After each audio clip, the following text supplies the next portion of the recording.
Hello and welcome to Learn Online with Rabina.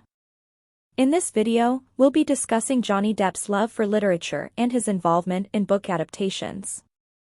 Depp is known for his love of reading and has been involved in a number of book adaptations throughout his career.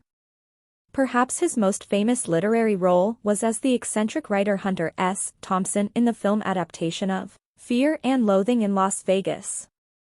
Depp has also been involved in the film adaptations of classic novels such as Alice in Wonderland, Sweeney Todd, The Demon Barber of Fleet Street, and Charlie and the Chocolate Factory.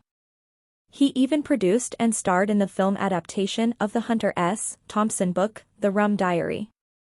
In addition to his work in film adaptations, Depp has also narrated a number of audiobooks, including Keith Richards' autobiography A Life. It's clear that Depp's love of literature has played a significant role in his career, and his passion for bringing these stories to life on the big screen has delighted audiences for decades. Thank you for watching Learn Online with Rabina. Don't forget to like and subscribe for more content.